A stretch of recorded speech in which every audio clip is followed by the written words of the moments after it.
We got season 1, episode 7, Driftmark.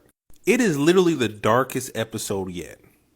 Like sometimes I can barely see it. I got like a 4K TV. I'm watching it on the legal streaming service of HBO, and it just had extremely dark moments. The screen looked almost pitch black, and I'm like, man, I'm watching this in pretty good quality. So, I would like them to lighten it up. I understand what they're going for. At certain, like, we're outside, it's supposed to be dark, but damn, we gotta be able to see it. But we're on Driftmark, and we have the scene for our lovely Lady Lyanna. We have her funeral, and the tea being spilt. We have her uncle Vayman, Sir Vayman, giving the eulogy. He is throwing shade. He's like, "Hey, we got strong Valerian blood here. It is super. We are tough. We are strong. Our blood is thicker than thieves." And he looks over at Rhaenyra's children, because we know, hey, those ain't no blood relation to Laenor or House Valerian. Even Daemon realizes it and looks at that man and starts giggling at what he's doing. And it's probably not the best time to giggle at your deceased wife's funeral. But then we have, after the funeral, everybody's gathered around, and there's just so many eyes glancing at each other. We're seeing everybody there. Sides are being formed. And, oh yeah, Otto Hightower is back. Larys was right last episode. They were able to get him back, and he's Hand of the King. But the way everybody's just looking at each other like they're ready for something to happen.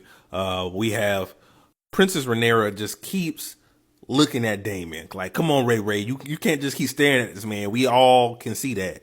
And it's another aspect, too, of the funeral that we're forgetting. Like, we find out that she told her son, like, yeah, and Harwin was your dad. And he tells her, like, during this little, little celebration they're having to celebrate the life of the lady that was lost, Lady Lyanna that was lost. He's like, well, we lost somebody close to us too. Like, we lost our whole father.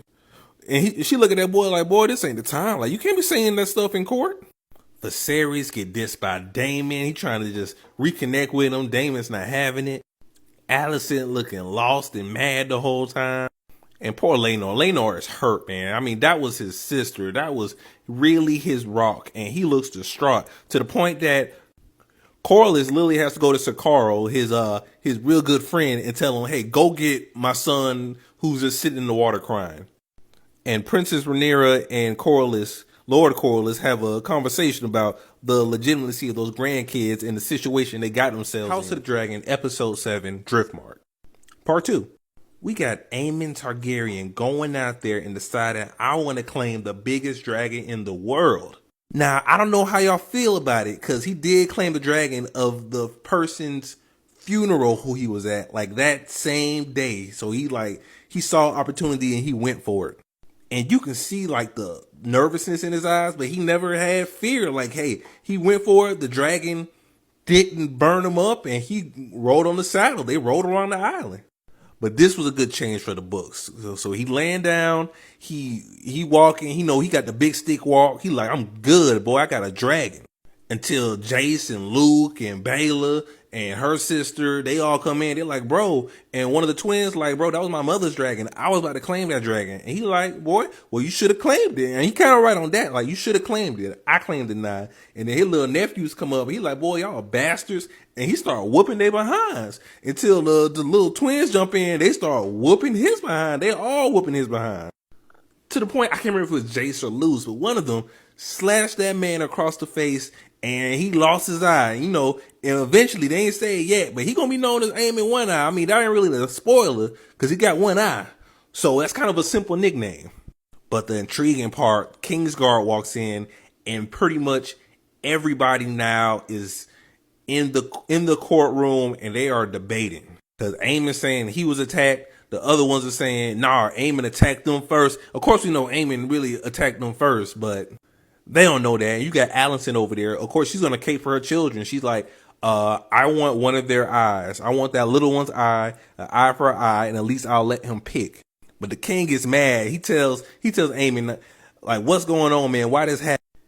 And then old Jace over there like, hey, bro, he called us a bastard. And King like, what? Like, who told you that?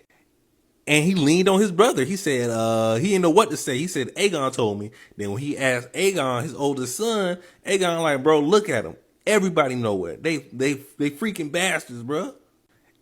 And Viserys grew a backbone and said, anybody that say something about my grandkids, I'm gonna take out their tongue, and I mean business, boy. I ain't playing with you. But Allison, she couldn't handle it. She like, boy, you weak. How dare they hurt my son? She went and grabbed Viserys' knife and was about to take that boy eye out until Rhaenyra grabbed him like, boy, you better calm down. Daemon and Kristen Cole was finna scuffle. And when Allison finally backed away, like, she cut Rhaenyra, like, she cut the heir to the Iron Throne. Like, you can't do that. You're not supposed to be able to do that. But she did. But we finally learned Sir Otto Hightower says he's proud of his daughter. She showed she's got the stuff to be a good queen like she is. Part 3 of House of the Dragon, episode 7, Driftmark. A lot of y'all got what y'all wanted. A lot of you got what you wanted. And y'all got to see an uncle and a niece do what they probably not supposed to do. They share an intimate moment. You know, Rhaenyra asked Daemon, like, hey, did you love her? He like, I care for her a lot, but I like to think he loved her. He said, no. And he's like, well, how you and Harwin? She like, I mean, it was cool being desired. I liked it, but you know, she's making it seem like it wasn't love.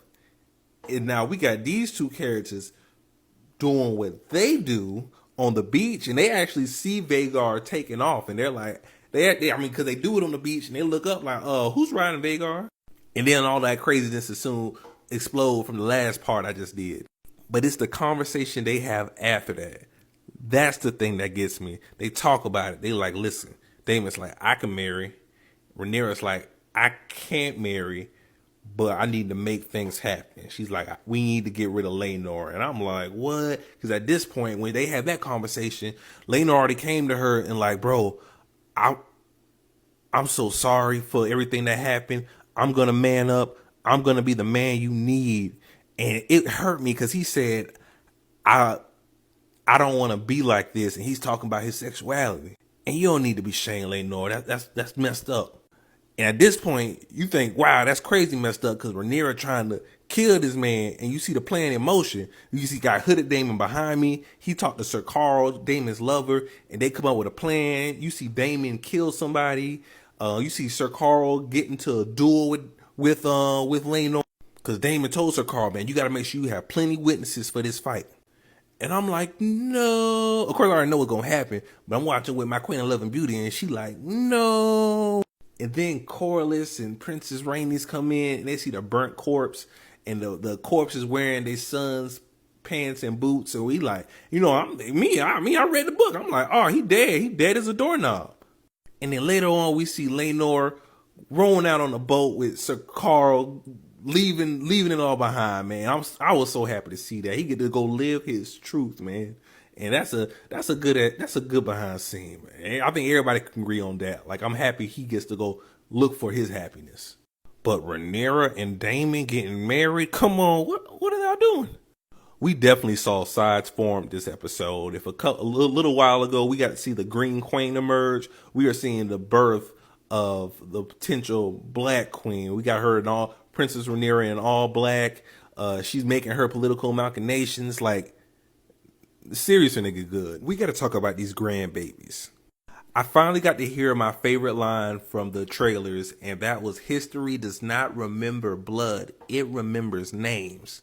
This after the funeral, we got Princess Rhaenys and Corlys, Lord Corlys, discussing everything that happened and the legitimacy of their grandchildren with Rhaenyra. Because like everybody else in court and everybody else that visited the Red Keep, they all know those children are not Laenor's. Those were somebody else's. Those were Sir Harwin's kids. And Princess Rhaenys isn't having it. She's like, I don't want the castle to go to essentially a bastard.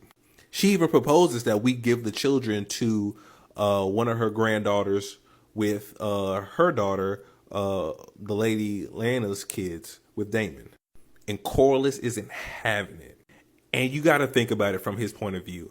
For him to say to disinherit his grandson would mean to declare that those kids and bring legitimate claims that those kids aren't his son's biological children. If he does that, that can bring into question if Princess Rhaenyra should in fact be the heir if she breaks the vow and lied about having legitimate children. Because we all know that Westeros is harder on women than they are men in terms of having infidelity and having children outside of marriage or having bastards. So he would rather keep up the lie than to really cause a lot of chaos. And I mean, this is all a making of his own doing, him wanting to play the Game of Thrones. But at the end of the day, I love this scene between these two. I can really see that she portrayed that she really cares. She loves Corus. They married for love, and that's always great. But he's getting a little too ambitious. He's still upset about her not getting the throne and saying it was her birthright. And she's just trying to get him to understand, like, that's not what matters right now. That's gone. It's past. We can't change the past. And I think that's his flaw. Like, he's not trying to change his past. He's trying to create the future he thinks his family deserves. So it's going to be interesting. And then in the episode, they had to see their son dead. Like, that was a great performance by Princess Rhaenys on discovering her eldest son dead in a fire. Like, I was hurt with her, but more of these two together, the better. Punch him one more time. Punch him one more time. And for everybody that don't think he deserved it, don't worry. He will deserve it in the future. So punch him one more time. Hey, I'm rocking with Laenor because Laenor is rocking with us. My man Laenor was on an emotional roller coaster the whole episode. He lost his sister. Like, they're there attending the funeral, and that was his right hand partner. And to see her being dead, to see all the children together, that put a big toll on him. I mean, to the point he missed all the action that was happening after Prince Aemon lost his eye. Like, he wasn't even there because he was just lost in his own grief.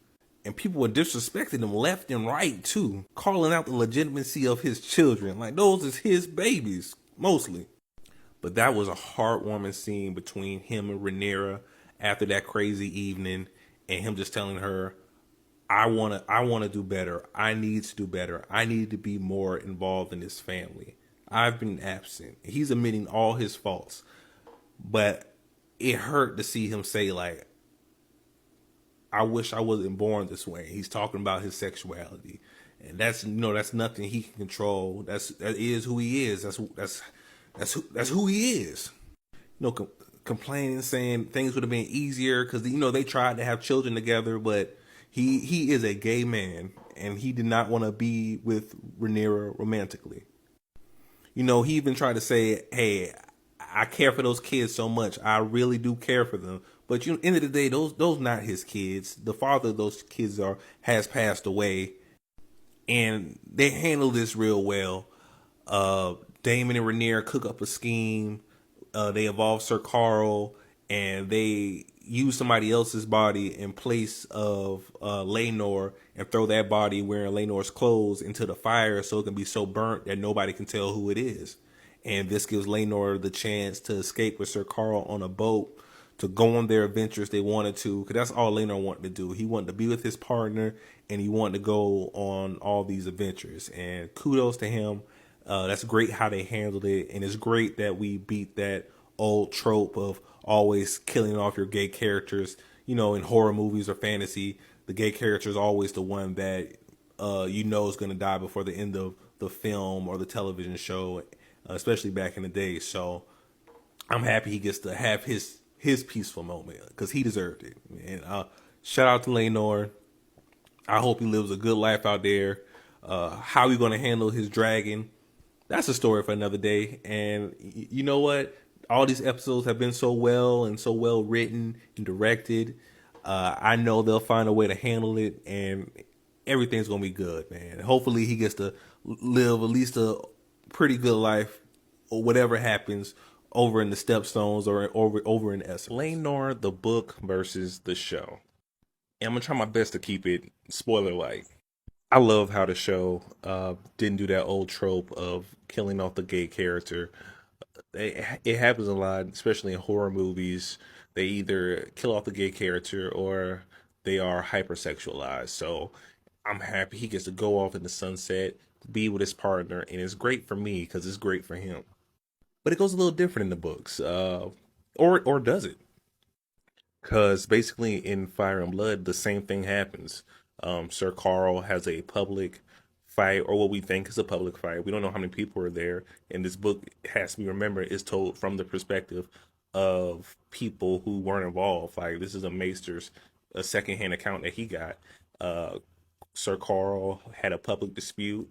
I think in the book it was that he was being replaced by one of Laenor's other consorts. Well, he not the consort, but like a paramour. And Sir Carl was worried about being replaced, so he either killed him out of love or he was paid by Damon to kill him. Are the rumors? And Sir Carl just disappeared. Like we don't hear anything about how Laenor's body looked like it did in the show, but we just know Sir Carl disappeared, and people think he either made it somewhere else or he was killed by Damon after the deed was done. And essentially, in the television show, the same thing happens. There's one witness that sees the fight, goes to tell somebody, and when they get there, they find a body that they think is Laenor's. And at the end, as the picture behind me shows, Laenor got to make it away. He cut all his hair off, and he rode with Sir Carl to a nearby boat, and essentially, they're on their way to Essos.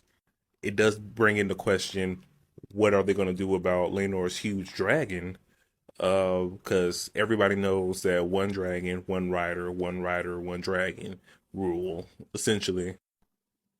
And a little bigger spoiler, uh, Laenor's dragon Sea Smoke does get ridden by somebody else.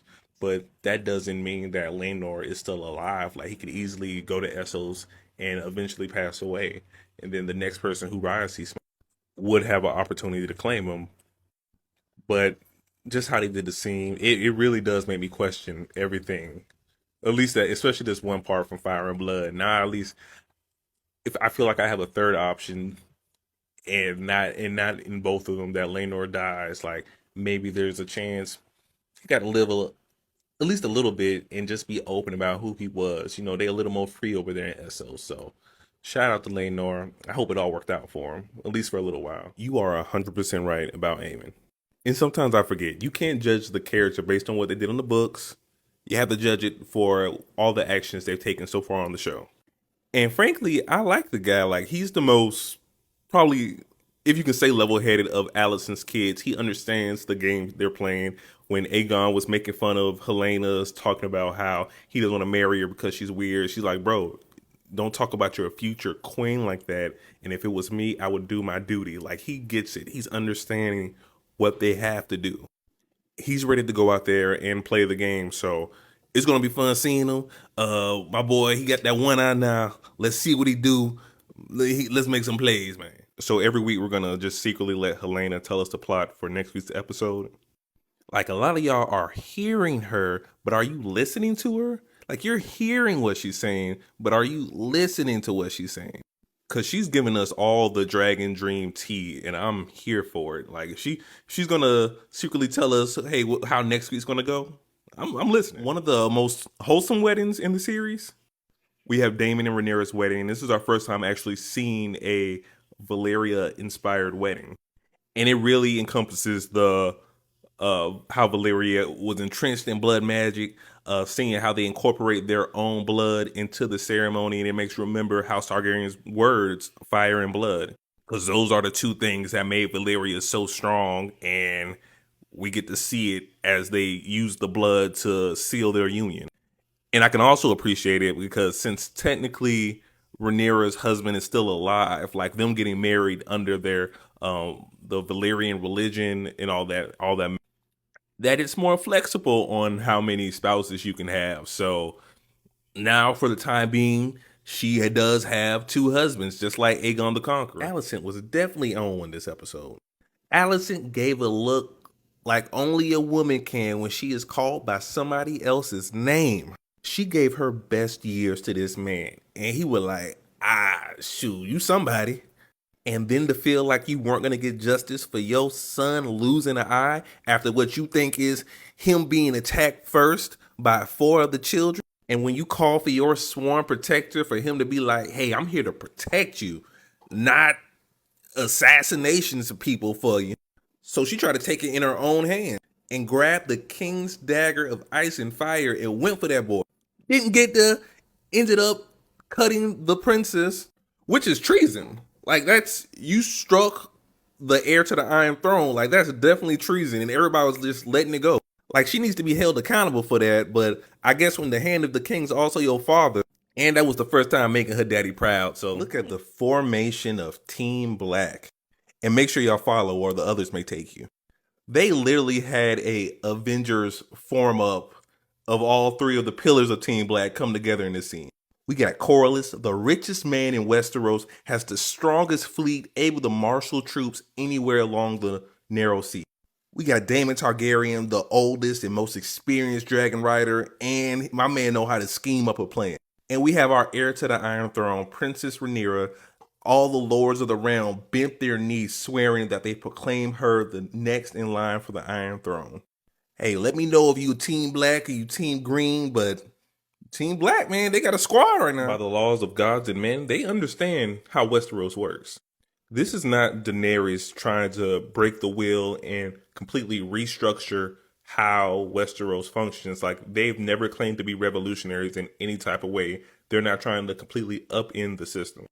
This is small progression, a slight change. It's a big change because it affects everybody, but all they're saying is the king proclaimed her heir, so she should be the heir, and the king is not reneging on that previous statement.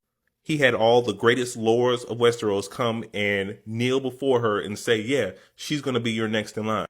And even if the Greens like Alicent and Otto are trying to get Aegon to be the true heir to the Iron Throne, none of these other great lords are coming in and writing and saying, hey, maybe we think it should be Aegon. Like, no, everybody's staying quiet. So if you're going to be quiet now, don't try to act up later. Hey, that's Vhagar. And no matter what she did, she's not just a good girl. She's best girl.